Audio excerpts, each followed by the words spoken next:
Hey yo, what's up guys? Welcome to my channel. For today's video ay malibot na naman kita sa Takurong.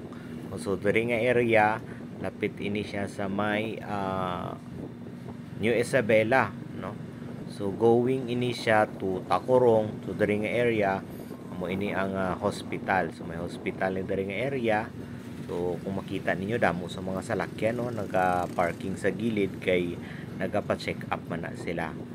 So diri nga area medyo traffic man ni diri nga area kay damo nagaagi diri, ang iban na palakat sa public terminal, ang iban diri man mag-agi palakat sa Takurong. So kung mapansin naton may mga bus pa nga nagaagi palakat sa may public terminal. Kag ang mga tricycle, may mga motor, mga commuters naton, no, may mga estudyante dara, may mga nagatrabaho. So amo ning area palakat na ini siya sa may Takurong City or sa poblasyon mismo. So diri makita naton nga damo gyapon sa mga sa mga puno sa gilid-gilid.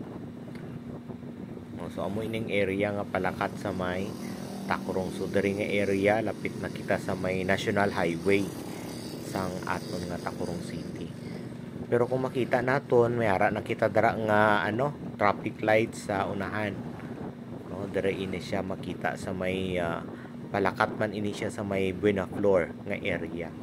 So dara may ara nga traffic light karon So kita kay magpalakat kita sa Takurong, magliko kita sa may right side. So dito naari magliko na kita diri sa right side. Stop dito pero ti sa right side kita. So ari na kita diri karon sa National Highway. Palakat na ini siya guys sa may poblasyon or sa sentro gid sang Takurong City.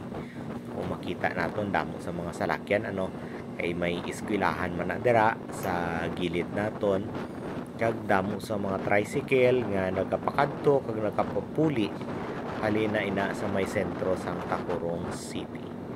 So amo lang na siya guys. Thank you very much for watching sa akon ngay channel.